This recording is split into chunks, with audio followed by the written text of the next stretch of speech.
J'ai toujours adoré les jeux vidéo bizarres, et je ne parle pas d'un jeu d'horreur ayant pour but de faire peur, de vous mettre en face d'images gore et perturbantes, mais de jeux n'ayant pas été initialement développés dans le but de terrifier ou alors dans lesquels cette volonté a été délibérément dissimulée par son créateur. Bref, de ces jeux qui marquent peut-être à cause d'un easter egg, d'un environnement vide, de questions que le jeu suscite en vous par rapport à son créateur ou tout simplement car vous vous sentez mal à l'aise lorsque vous y jouez. Ce type de curiosité numérique me fascine depuis que j'ai commencé à m'intéresser aux jeux vidéo indépendants, qui dans leur rang comptent des titres vraiment étranges. C'est de ce genre d'œuvre dont je souhaite vous parler dans cette vidéo. Je vous propose donc de me suivre au cœur de ces obscures découvertes, de ces jeux cachés aux atmosphères oppressantes, ou alors qui dissimulent de sombres secrets.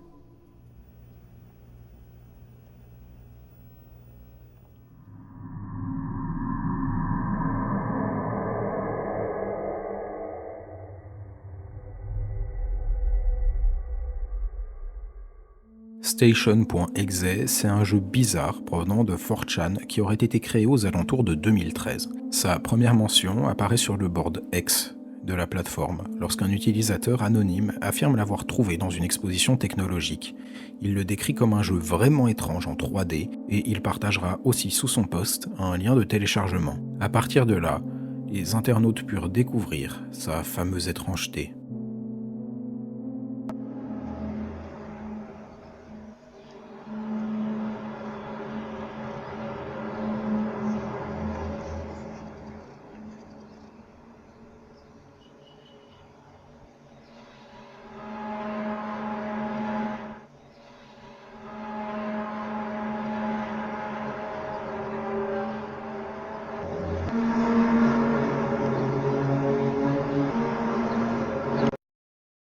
Deux bâtiments connectés, des réservoirs de carburant, cet endroit semble clairement être une station essence.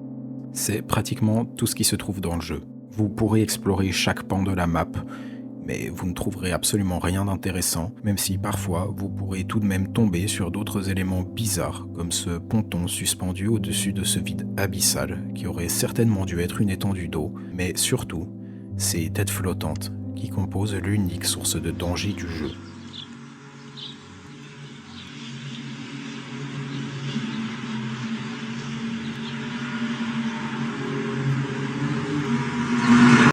Lorsqu'elle touche le joueur, la partie s'arrête immédiatement et le jeu crash. Et malgré la taille ridicule de la map, le réchappé est assez difficile pour vous empêcher d'explorer toute la map dès votre première run. Mais à ce moment-là, vous vous demandez probablement pourquoi je souhaite vous parler de cette histoire, si le jeu est littéralement vide. Eh bien, regardez mieux ce mur. Il s'y trouve des coordonnées. Rentrons-les sur Google Maps.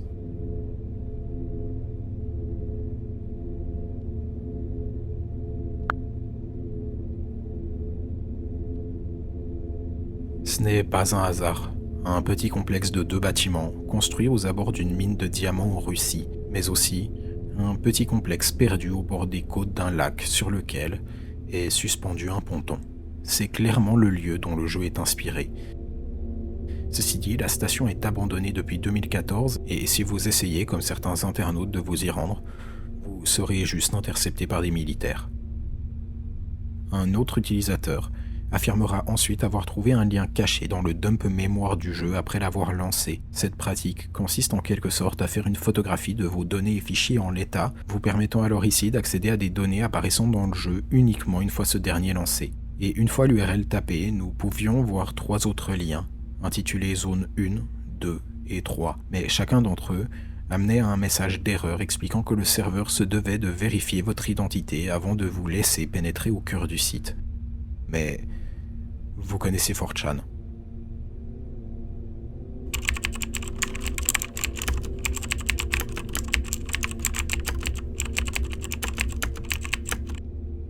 Des photos de bases militaires, d'hypothétiques ovnis, de ces paysages ressemblant étrangement à la zone dans laquelle se trouve la station, ou encore de vieilles creepypasta ainsi qu'une copie de Station.exe.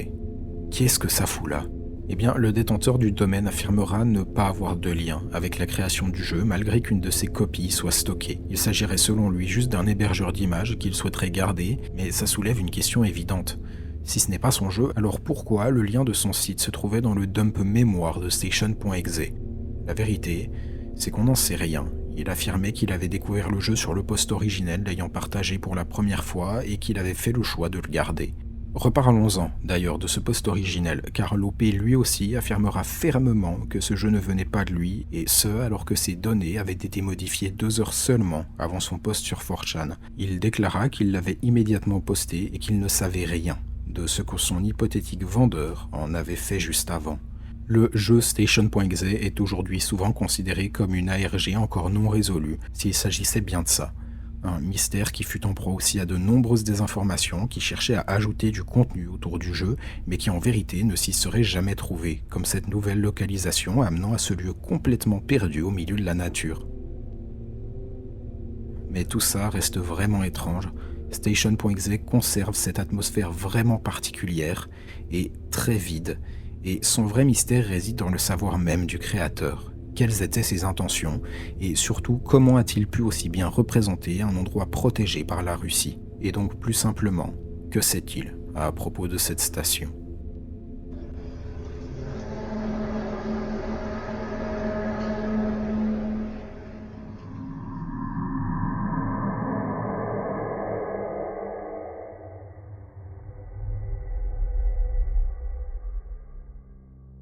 Le 4 mai 79, Margaret Thatcher entre en fonction en tant que première ministre du Royaume-Uni.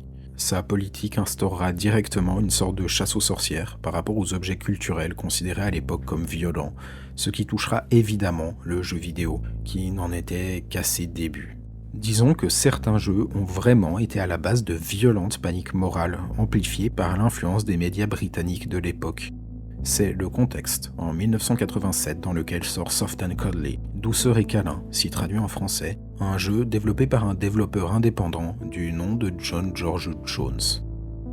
Si son titre, dans un premier temps, peut vous faire penser à un jeu mignon et accessible, laissez-moi vous dire que vous faites fausse route, et qu'il n'en est rien. Soft and Cuddly n'est pas un jeu pour enfants, et le fait est que son contenu a réellement traumatisé de jeunes joueurs.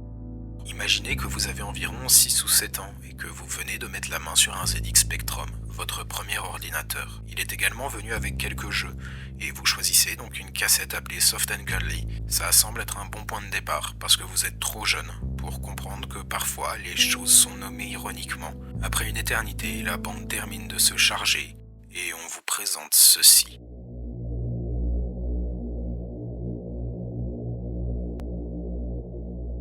Cet écran m'a absolument terrifié lorsque j'étais enfant. Pas comme voir une scène effrayante dans un film qui s'estompe rapidement avec la mémoire, mais quelque chose de traumatisant qui est resté avec moi pendant de nombreuses années et qui est toujours mon image mentale déterminante du spectre. Imaginez une seconde la surprise d'un enfant ayant été attiré par le nom du jeu et se retrouvant en face de cette entité défigurée, sanguinolente et à l'œil sortant de son orbite. Sur chaque côté de cette dernière, trônent ces choses indescriptibles, détenant dans leur bouche des crânes de bébés. L'individu que j'ai cité précédemment prétend aussi qu'il n'aurait jamais vu la jaquette connue, aujourd'hui comme celle correspondante au jeu, et qu'il aurait certainement dissuadé d'y jouer.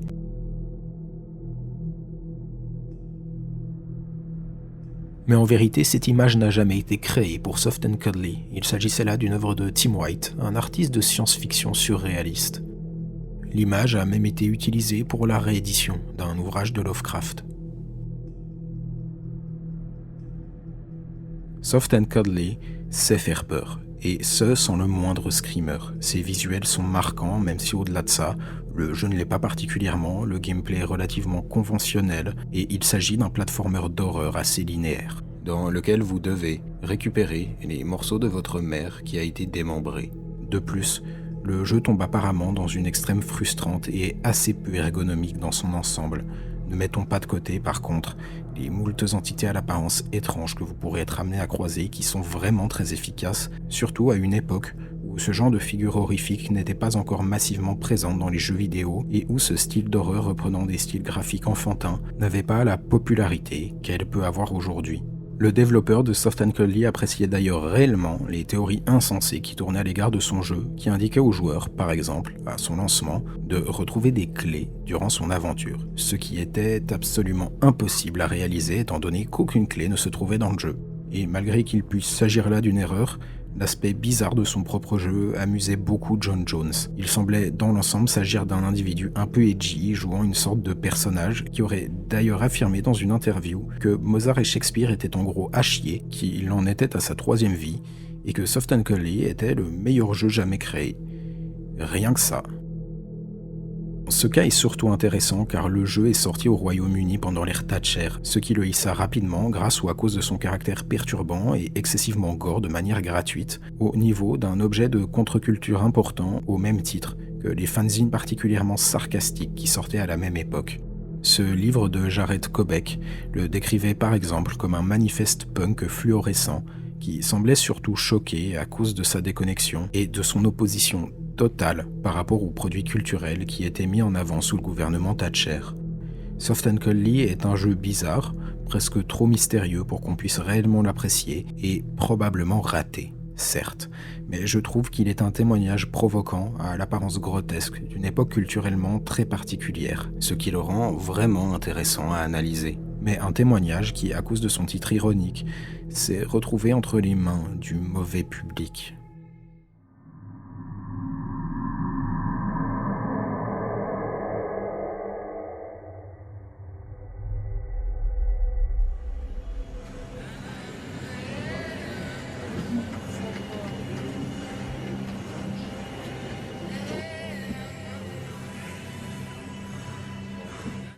Les jeux en point and click composent un pan très important de l'histoire du jeu vidéo. J'avoue avoir été longtemps fasciné par leur atmosphère souvent étrange où vous résolvez des énigmes en naviguant à travers les écrans fixes composant l'univers du jeu avec votre souris. C'est parmi ces jeux que nous en retrouvons un très particulier, le titre Drowned God, sorti en 96, et dont l'atmosphère bizarre est, je trouve, vraiment percutante. Il est développé par le groupe Epic Multimedia et sort pour Windows 95. Il s'agit d'un jeu de science-fiction dans lequel vous résolvez des énigmes en voyageant dans des mondes et lieux historiques. L'immersion est assez qualitative de ce que j'ai pu en voir et les visuels du jeu sont très variés. Certains peuvent même s'avérer perturbants, mais le côté déstabilisant du jeu provient surtout de son ambiance, qui, combinée à l'aspect figé d'un point and click, est assez absorbante, je dois dire.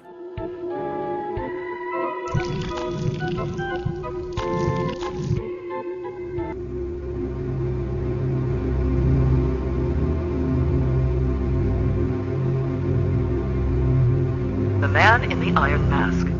Vous évoluez dans un univers dans lequel l'humanité aurait en vérité été fabriquée de toutes pièces par des extraterrestres et où vous serez amené à découvrir de nombreux complots régissant secrètement le monde, comme le nom complet du jeu l'indique, Drowned God, l'âge des conspirations.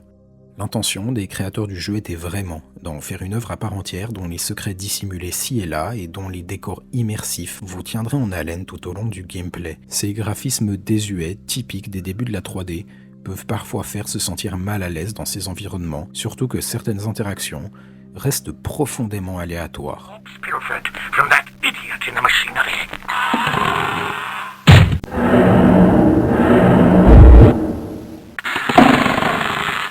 By the hand of fate, what mysteries does this palm contain, hidden in the light?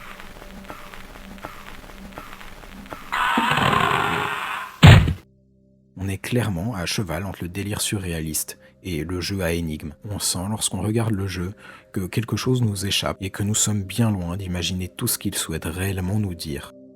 Malgré que l'ambition du studio puisse sembler un peu excentrique, le pari semblait en partie réussi car le titre fut relativement bien reçu, en tout cas au début, car il finit par crouler sous les bugs sans être mis à jour, ce qui poussa sa communauté à se rediriger vers d'autres jeux qui n'étaient quant à eux pas laissés à l'abandon.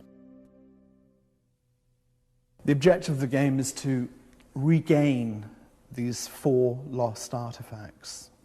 And through uncovering the security puzzles that have been placed around each artifact, the player, with the aid of certain characters, by moving through the miasma of lies and deceptions, is able to locate each relic, take it back, and install it inside the bequest cloak.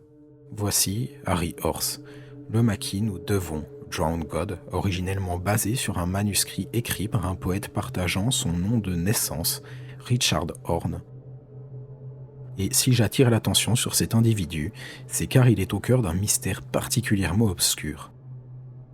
Horst naît en 1960 et n'est en rien un enfant à problème.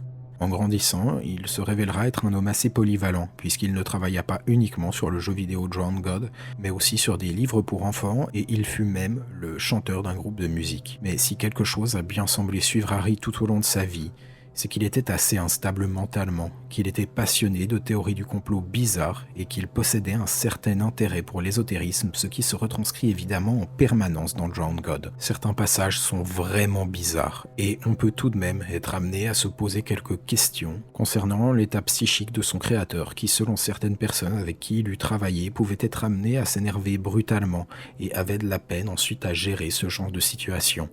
Ceci dit, tout ne semblait pas si mal se passer pour lui, et il s'en ira habiter avec sa femme Amanda, une grande appréciatrice de son travail, aux îles Shetland en Écosse, sur une île habitée par moins d'1 millier de personnes. Et c'est là que l'un des mystères les plus sombres de l'histoire du jeu vidéo prend place. Le 10 janvier 2007, Richard et Amanda ainsi que leurs 2 animaux de compagnie sont retrouvés morts, tous deux poignardés de plusieurs dizaines de coups de couteau. Si certains médias purent d'abord relayer une fausse information concernant un suicide romantique, cette affaire semble être un peu plus compliquée que ça. Les policiers affirmèrent effectivement s'être retrouvés en face d'une scène d'une brutalité absolument excessive, et qu'ils décrirent d'ailleurs comme la pire chose qu'ils n'auraient jamais vue. Et si une chose semblait bien sûre pour les autorités, c'est qu'aucune personne externe n'était impliquée là-dedans. Et malgré que l'hypothèse du suicide en couple reste une option, cela nous amène évidemment à réfléchir autrement. Et si Harry avait agi seul, potentiellement même sous influence d'une substance psychotrope ou d'une crise psychotique? C'est en tout cas ce que rapporte un article du 13 juillet 2008. Il aurait poignardé violemment sa femme pour ensuite s'en prendre dans son excès de rage à leurs animaux, avant de mettre fin à ses jours, mourant ensuite d'hémorragie. Ce qui serait ressorti des discussions du youtubeur Nexpo avec la famille Horn serait que le rapport de toxicologie de Horst aurait démontré qu'il n'était en rien sous l'emprise d'une substance modifiant puissamment son état de conscience au moment des faits. Peu de sources de l'époque sont véritablement fiables et l'affaire a été énormément déformée, mais il reste fort probable qu'il s'agisse bien là d'un meurtre perpétré par Harry, qui aurait d'ailleurs déclaré à des amis les ayant visités un jour auparavant qu'il s'agissait, je cite, d'une magnifique nuit pour un meurtre. Tout cela après avoir laissé derrière lui une œuvre étrange, distordue et mystérieuse, qui prend alors une toute autre tournure lorsqu'on connaît l'histoire de son créateur.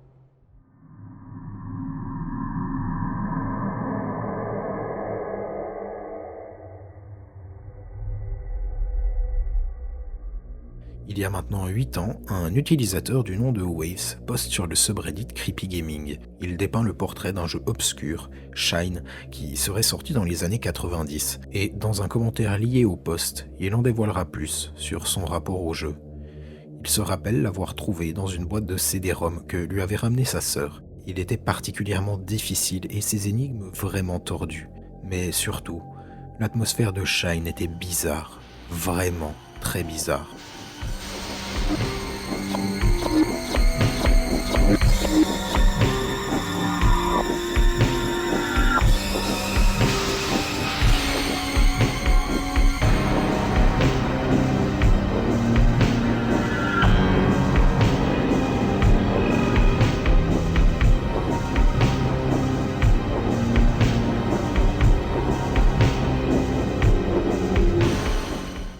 C'est un jeu à la première personne dans lequel le personnage explore les rues d'une ville, qui fut autrefois animée mais qui désormais n'est plus qu'une cité dystopique abandonnée et complètement vide. Son ambiance est extrêmement oppressante, et à ce propos, vous n'êtes pas si seul que cela, puisque la ville a été abandonnée par sa population initiale, mais reste habitée par une population bizarre que Waves décrit dans son post comme des clones, des terroristes et une bande de musiciens assez étranges.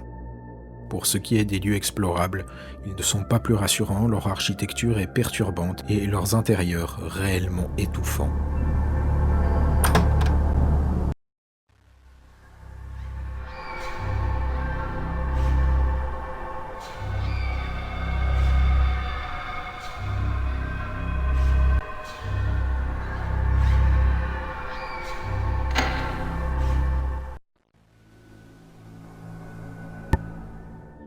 Pas sûr, néanmoins, qu'on préfère la présence de personnages. Leurs émotions semblent distordues et leur manière de réagir semble excessive. Un sentiment de malaise nous parcourt l'échine à chaque rencontre.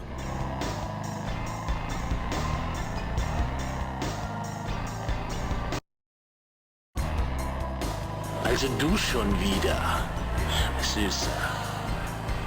Hast wohl kein Zuhause. Was? Ich kenne da jemand, der dich reinnehmen könnte. Und nie wieder rauslässt. Ja. Waves évoque aussi la présence d'une sorte de culte qui pourrait donc se cacher derrière les événements inexplicables arrivant à la ville, mais surtout, il explique avoir réussi à trouver le jeu à travers les contenus postés sur internet. Et cela se confirme en lisant son message. Il semble avoir un souvenir nébuleux et nostalgique du jeu. Mais pourquoi ne pas y avoir rejoué en le téléchargeant à nouveau via internet ou en trouvant une copie du CD-ROM? Voilà une vraie question, car le jeu est, comme l'indiquait le titre du post, extrêmement rare et complètement perdu. C'est précisément ce qui ajoute une toute autre dimension à Shine, car reconstituer son lore devient beaucoup plus compliqué. Le jeu est ancien, mais surtout, il diffusait déjà son histoire de manière réellement cryptique, principalement à travers ses enregistrements vidéo de personnages qui ne vous diront jamais tout. Il semble clair que la ville est en proie depuis un certain temps à des essais scientifiques comme le démontre ce magasin de clones géré par cette femme étrange qui s'avérera elle-même être un sujet de test. La police se limite à ces deux individus qui sont aussi le fruit d'expériences créées dans le but de représenter une entité menaçante qui semble à de nombreux moments du jeu cacher de sombres dessins. Mais surtout, cette ville semble avoir plongé dans le chaos à cause d'une quête obscure qui concernerait une chanson qui amènerait à l'immortalité. Et d'ailleurs, Waves émettait l'hypothèse que le jeu était inspiré de l'album Outside de David Bowie, qui développait aussi un futur dystopique dans lequel la musique et plus généralement les arts auraient une place particulière.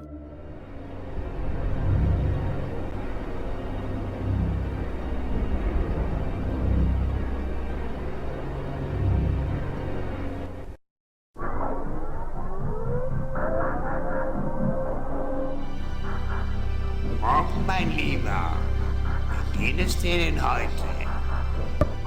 Wieder schlecht. La fin du jeu est un réveil du personnage dans un asile psychiatrique, ce qui sous-entend alors que tout ce qui vient de se passer était un rêve de ce dernier. Ça peut s'avérer assez décevant, mais au vu de tout ce qui vient d'arriver, ça soulève évidemment des questions sur un rêve d'une telle complexité portant à ce point sur l'expérimentation scientifique. Qu'est-ce que le jeu cherche à nous faire comprendre? Notre personnage serait-il lui-même en proie à des sévices dans cet asile, l'ayant forcé à fantasmer un monde dans lequel ses expériences seraient combattues et seraient la cause de la chute d'une métropole? Et ces autres personnages, seraient-ce donc des patients internés au même endroit?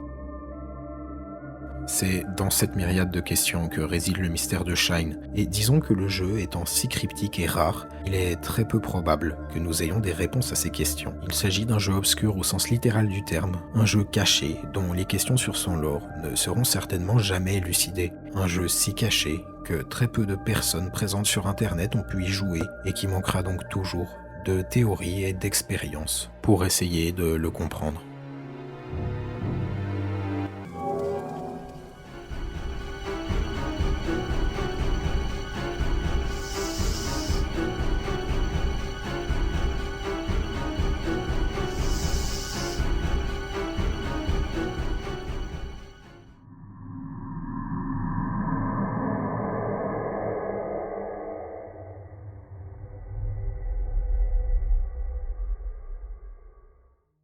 En 1993 sort la console de jeux vidéo 3DO, développée par Parasonic, et parmi les jeux disponibles à sa sortie, nous retrouvons le titre Virtual House, un jeu vidéo dédié à la décoration d'intérieur.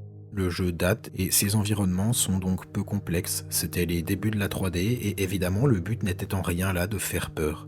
Virtual House n'est pas censé être un jeu d'horreur malgré que certains graphismes n'aient pas très bien vieilli, même si le jeu semblait être assez impressionnant pour l'époque. Tout ça pour dire qu'il n'a pas été conçu pour être une expérience liminale, je pense que c'est important de le mentionner. Pourtant, si une partie de la communauté autour du jeu s'en souvient pour son côté rassurant et son absence d'histoire et de but permettant donc une grande liberté, ce n'est pas vraiment le cas de tout le monde, car le jeu cache un détail extrêmement étrange. Effectivement, on ne vous propose pas uniquement de créer votre propre environnement, puisque vous pouvez aussi explorer ces zones d'exemple ayant pour but de vous aider à trouver l'inspiration, avant de décorer votre propre maison. Voici les 8 lieux explorables du jeu. Certains dissimulent d'obscurs easter eggs. Explorons donc la caverne. Effectivement, vous pouvez vous retrouver en face de ce personnage, mais après avoir passé la porte, le décor différera grandement de celui dans lequel vous vous trouviez. Vous pourrez alors descendre les escaliers pour vous retrouver en face de ces fantômes translucides. Le fait est qu'il ne s'agit pas là d'un cas isolé. Dans la version japonaise, cet étrange environnement psychédélique dissimulant en lui aussi des fantômes est remplacé par celui-ci. Vous pourrez croiser encore plus de fantômes, mais surtout, cette fois-ci, accompagnés de taches de sang. Si vous passez cette porte, vous verrez ce qui semble être le cadavre d'une femme dans son bain. C'est hyper bizarre, n'est-ce pas ? Surtout pour un jeu marketé initialement comme un simulateur de décoration très tranquille. Les autres zones, quant à elles, ne semblent pas hantées, mais en explorant ces intérieurs, nous pouvons constater que certaines choses ne font pas sens. Que font ces bouteilles au plein milieu du chemin ? Pourquoi les mettre alors que le jeu était apparemment déjà trop lourd pour la console et qu'il laguait ? Le jeu semble chercher à nous raconter une histoire, celle du meurtre de ces femmes que nous pouvions croiser vivantes dans les autres environnements. On observe avec impuissance ce qui était autrefois leur lieu de vie, pour les voir ensuite dans l'au-delà. Et au vu de la présence de crabes près de certains corps ou de cet environnement, il est possible qu'on nous raconte là une histoire de noyade. Mais c'est vraiment très particulier comme expérience, surtout dans un jeu comme ça. À l'heure actuelle, nous ne savons toujours pas pourquoi un easter egg si étrange et semblant avoir tant d'importance au vu d'à quel point il n'était pas particulièrement caché se trouvait dans ce jeu, qui se transforme donc en une étrange expérience surréaliste, dans laquelle nous marchons sur les pas d'un tueur en série.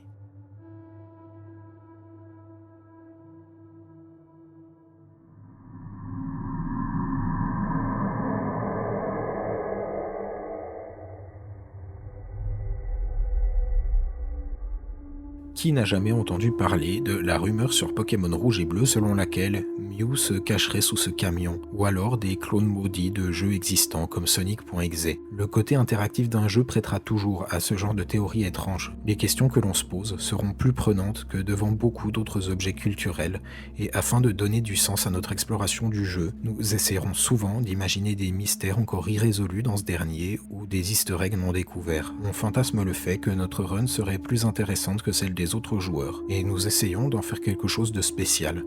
Il y a un jeu qui retranscrit à la perfection ce genre de mystère hypothétique. Teosida, un jeu indépendant à énigmes sorti en 2021.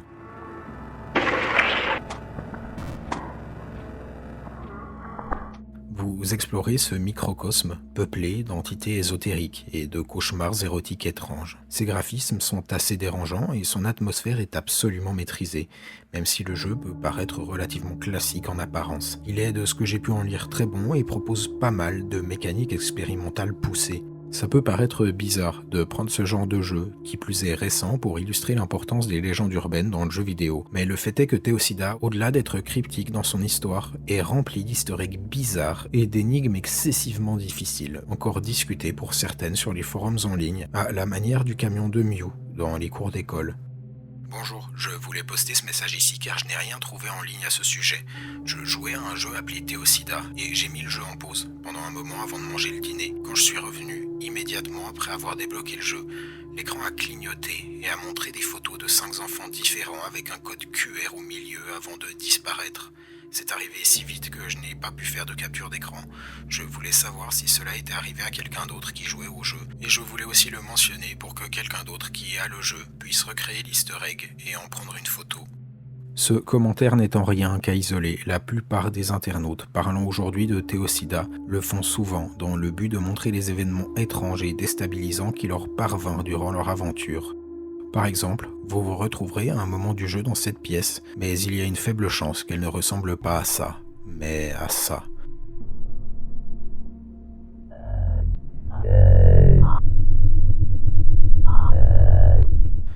n'êtes cette fois-ci pas seul, il y a aussi cette chose tentaculaire. Ces easter eggs étranges composent un pan entier de l'univers du développeur et sont omniprésents dans ces jeux.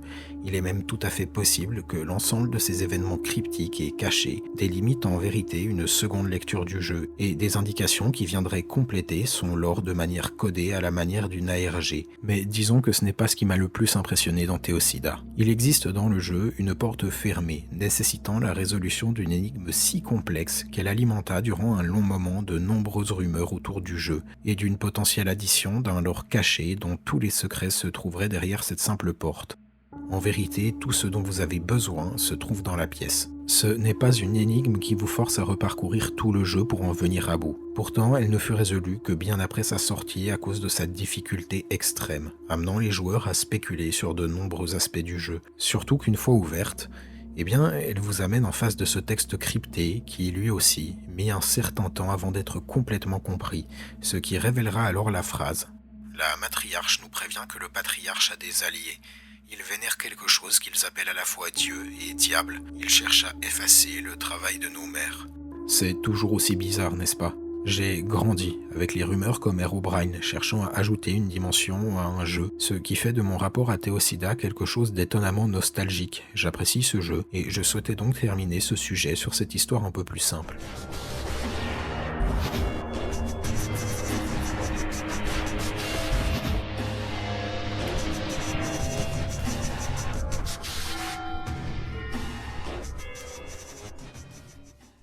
Merci beaucoup d'être resté jusque-là. Je souhaitais parler d'un sujet un peu plus tranquille au vu de ce que j'ai pu voir pour la réalisation de la dernière vidéo, et j'espère donc que ces curiosités vous auront intéressé autant que moi. C'est assez intéressant de voir la manière dont se diffusent encore aujourd'hui des rumeurs sur des jeux parfois vieux de plus de 30 ans, les immortalisant donc par la même occasion. Je me suis retrouvé à me sentir vraiment voyager lorsque j'ai regardé des gameplays de Shine par exemple. Je voyageais au cœur d'une époque aux codes artistiques différents d'aujourd'hui, et je suis reconnaissant d'une certaine manière par rapport à tous ces internautes qui ont partagé les étrangetés des jeux de leur enfance. Merci encore une fois de votre attention, et à la prochaine.